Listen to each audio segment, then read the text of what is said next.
Hello and welcome to my YouTube channel Education Tab.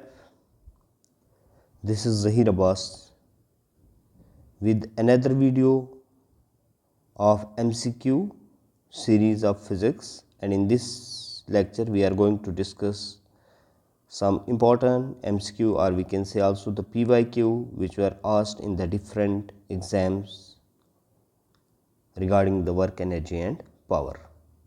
Let's discuss with the first question.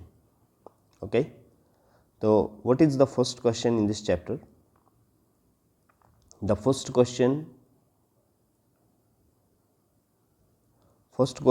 of this lecture is what?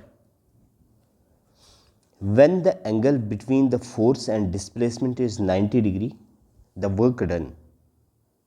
So as we know, work done is equal to force dot displacement, dot product of force and displacement. So when we remove the dot product, we get the cos theta, and the question is given here that theta is 90 degree. If the theta is 90 degree, then we say Fs cos 90, and cos 90 becomes 0, then Fs into 0, it will become 0. So 0, no work is done.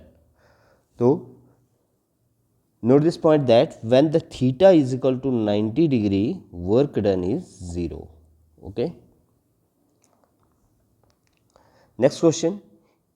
In which of the following activity is work is said to be done? So what are the conditions for work done? Force must be applied and there must be a displacement of the body from its position. Okay, let's see the option. Pinky is walking on the leveled road with a book in her hand, on her head. Next, Khushi is pushing the wall of house but failed to do so. No work done. Shruti is sitting on the chair. No work is done. Harsh is reading a book. No work is done. Okay, so you see that in which case work is said to be done? Only in the first case work is done, because in the B option, if you see, Khushi is pushing the wall of the house but the wall will not displace, that means displacement is 0, so work is 0. Shruti is sitting on the chair, ठीक है, no displacement. And Harsh is reading means applying, यहाँ पे क्या है, also the displacement is 0. Got it? So in all the three cases the work is 0, and in the first case work is done. Clear? Now the next, if a plane flies at a distance of 400 meter with a work done itna, then the force applied. So very easy question. W is equal to force into displacement. So you can easily determine from here the force, or you can say force is equal to work upon displacement. So work, what is the work? That is 20,000 divided by how much displacement? That is 4,000.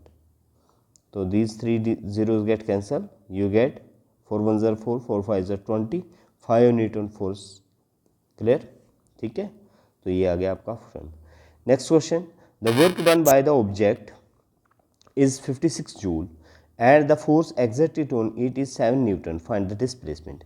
So very easy question again. Work is equal to force into displacement. You have to find the displacement, and the displacement is equal to work by force. So put the value of work and force. 56 divided by 7. 7 1s are 7, 7 8s are 56. That means 8 meter displacement will take place. Okay. तो यहाँ पे option आपका A correct हो जाता है. Now the next question. Work done on an object depend, किस किस पे डिपेंड करता है work done on an object? तो आपको पता है वर्क डन जो है वो किस किस पे डिपेंड करेगा? डिस्प्लेसमेंट में, yes. Angle between the force and displacement, of course. Force applied, yes. Mass of object, देखो मास ऑफ ऑब्जेक्ट पे वर्क डन नहीं करता है. ओके, तो डी जहाँ जहाँ भी है वहाँ काटो, तो ये काट दिया हमने. The option B will be correct option. Okay, consider the statement. Consider the following statement. When a coolie carrying a load on his head move on a horizontal platform, the work done by the coolie against the gravity is 0. Yes, देखो यहाँ पे कुली है carrying a load on his head, but the displacement of the coolie is in this direction and the force in vertically downward direction against the gravity. Theta is 90. When theta is equal to 90 degree, work is 0. So this is the right option. When a satellite revolve in a circular orbit around the earth, the work done by the gravitational force on the satellite is 0. ठीक है, तो यहाँ पे क्या है, work done bye ये इस तरह से हो रहा है, तो gravitational force here act as a centripetal force, तो work done by centripetal force for a complete circle is 0. This is also correct. When a body fall freely under the gravity, work done is negative.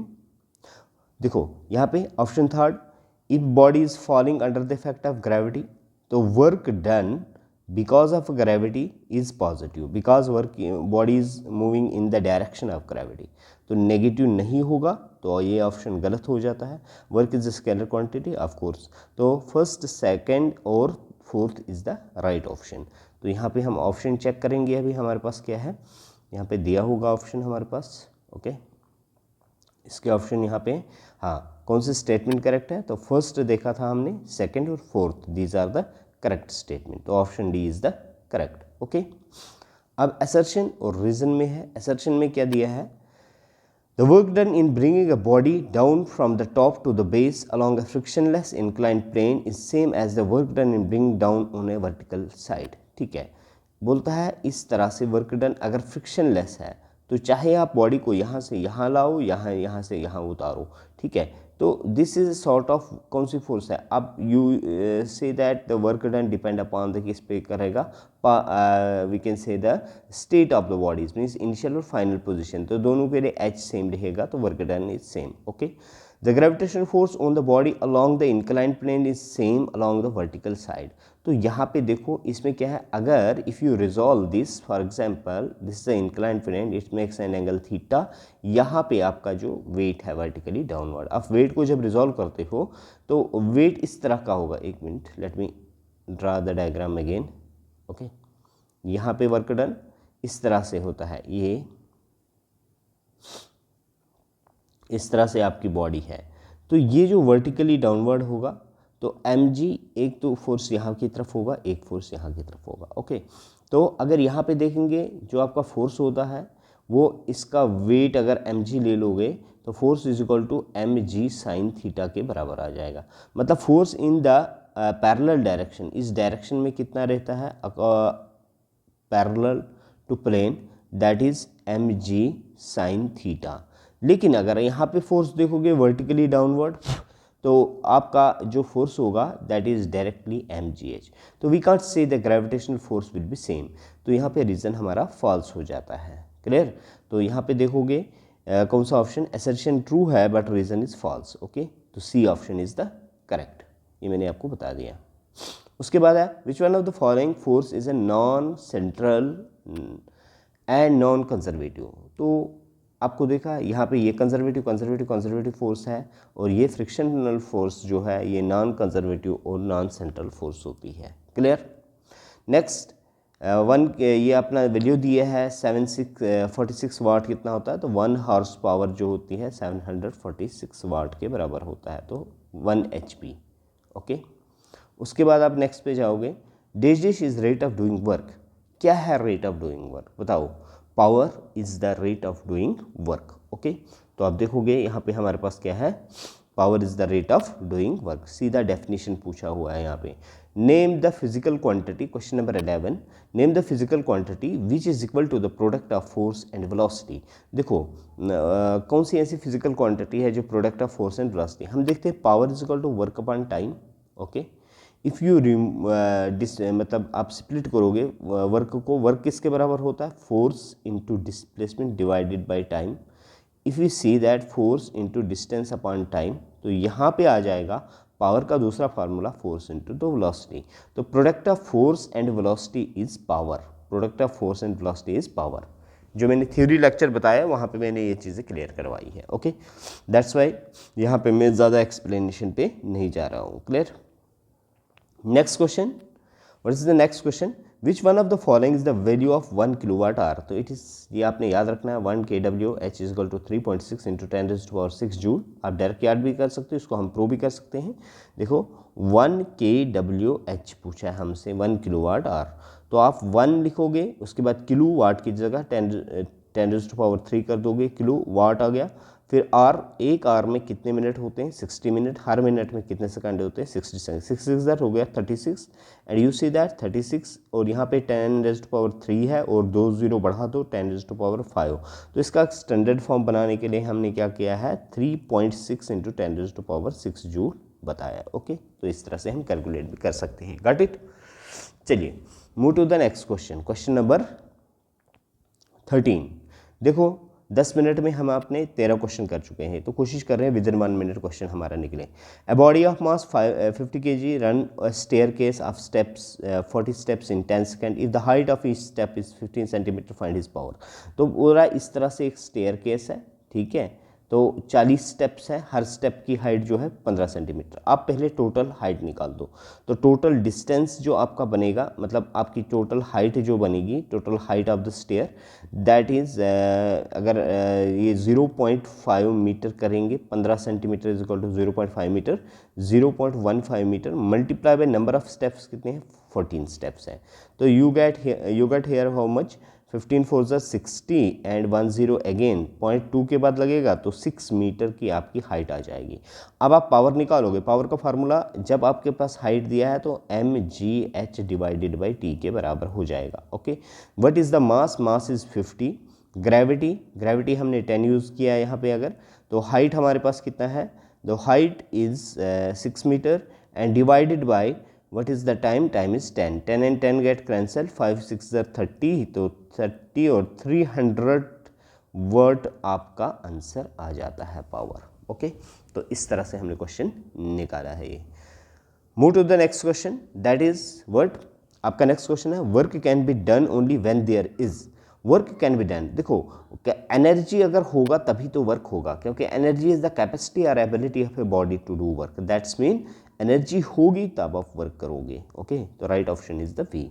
Next question आपका है which one of the following is not unit of energy, joule is the unit of energy, okay, watt hour is the unit of energy, newton metre is the unit of energy, क्योंकि you know that work is equal to force into distance and you see that force is in newton and distance in metre, newton metre can also be unit of energy, but KG metre per second square is not unit of energy. तो ये देख लेना, let me tell in the comment section इसका ये किसका unit है। Okay okay, if you are feeling that videos are quality content होता है तो आप इनको लाइक कर लिया करिए और अपना सजेशन वगैरह दिया करो। Clear. If the two unequal masses possess the same kinetic energy then the heavier mass has, तो बहुत अच्छा क्वेश्चन है, याद रखना। एक रिलेशन में बताता हूँ काइनेटिक एनर्जी और मोमेंटम के बीच में, momentum is equal to √2mE के बराबर होता है। Okay, note this thing. उसके बाद आपने ये देखना है जब इस टाइप के क्वेश्चन होते हैं तो इस तरह से हमें इनको मतलब कंपेयर करना होता है। तो यहाँ से आपका एक रिलेशन निकला मोमेंटम, अब बोल रहा है टू अनइक्वल मासेस है possess the same kinetic energy, that's you can see, मतलब आप लिख सकते हो यहाँ पे p square is equal to 2 times of me, e is here what kinetic, e is the energy, that is kinetic energy. Okay, अब देखो यहाँ पे आपका सपोज करो ये E1 है, ये मोमेंटम 1 है, क्लियर, मास अनइक्वल मासेस है। ओके, तो यहाँ से आपको क्या पता चला कि E1 किसके बराबर हो जाएगा, p square divided by 2m, m1। Okay, उसके बाद E2 किसके बराबर हो जाएगा, E2 is equal to p square divided by twice of m2। Okay, अब यहाँ पे मुझे बोलो कि अगर जो हैवियर मास है, बोलता है two unequal masses possess the same kinetic, heavier mass means उसका मोमेंटम क्या होगा, तो इक्वेट कर दो E1 is equal to E2, this is given in the question and you can compare that. तो आप लिख सकते हो P1 का स्क्वायर, एक मिनट कलर चेंज करेंगे, P1 का square divided by 2 times of m1 is equal to P2 का square divided by 2 times of m2। हमें क्वेश्चन में हैवियर मास के बारे में पूछा है, हम m2 ले लेंगे, हैवियर मास सपोज करो। ओके, तो यहाँ 2 कैंसिल हो जाएगा, m2 इधर ले आओ, तो m2 इजिकल टू कितना हो जाएगा, P2 का स्क्वायर डिवाइडेड बाई P1 का स्क्वायर इनटू m1, इस तरह का फॉर्म बनेगा। तो देखो चलो ये लाइटर मास है, अब अगर ये लाइटर मास है, ठीक है, तो हमें ये पता चल गया P2 should be greater than P1, तभी जाके तो आपका m2 जो है वो हैवियर निकल सकता है ना, यहाँ पे इसकी वैल्यू ज़्यादा निकलेगी। And from this we get that greater momentum, तो इसमें मोमेंटम जो होगा वो किसका, we can say the heavier mass का जो मोमेंटम होगा that should be greater. Clear, तो ये इसका ऑप्शन हमारे पास डी आ जाता है। Clear. How is kinetic energy of moving object affected if the net work done on it is positive. अगर वर्क डन पॉजिटिव हो रहा है, मतलब इन द डायरेक्शन ऑफ मोशन है, तो काइनेटिक एनर्जी क्या होगा, तो almost it's genuine thing that आपकी वेलोसिटी बढ़ेगी वहाँ पे, तो kinetic energy will increase. Okay, ठीक है। Now the next, that is if the momentum of body is double then the kinetic energy will be same relation जो हमने इसमें देखा, तो वैसे निकालोगे।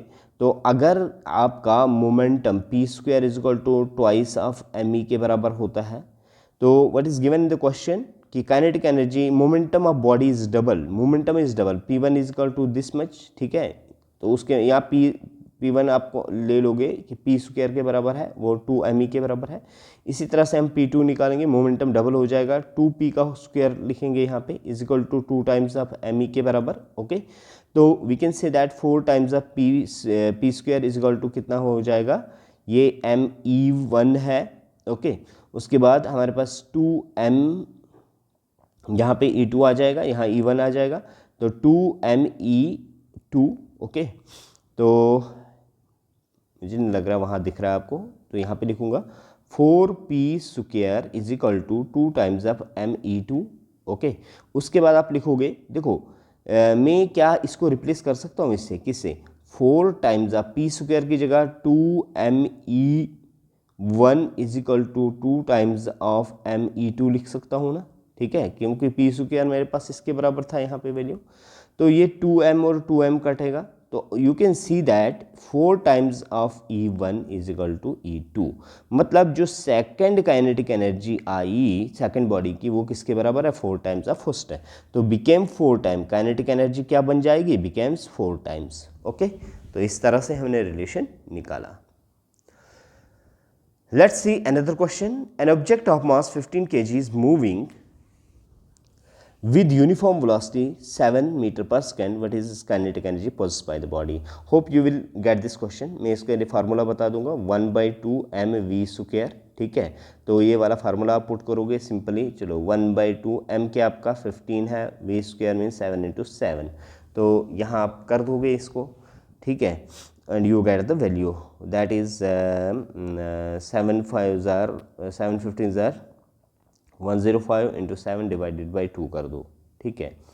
फिर आप इसको कर सकते हो 5 2 10, देन वी कैन से 2 2 4.5, 52.5 मल्टीप्लाई बाई 7, 7 5 35, कैरी 3, 7 2 14, 14 3 17, कैरी 1, 7 5 35 36, तो it comes to how much, 367.5, 365। अब देखो यहाँ पे भी लिखा है, यहाँ मीटर सेकंड लिखा है, ध्यान रखना यूनिट का भी, तो हमें काइनेटिक एनर्जी पूछा है, तो ये हो जाएगा, first option will be correct, 367.5 joule. Okay, तो ये वैल्यू सिंपल फार्मूला बेस्ड था। अच्छा, नेक्स्ट क्वेश्चन है, two bodies A and B are moving in the same velocity, ठीक है, मूविंग विद सेम वेलोसिटी, दो बॉडीज है सेम वेलोसिटी से मूव कर रहे हैं। क्लियर, तो दो बॉडीज जब सेम वेलोसिटी से मूव कर रहे हैं, तो यू कैन राइट दैट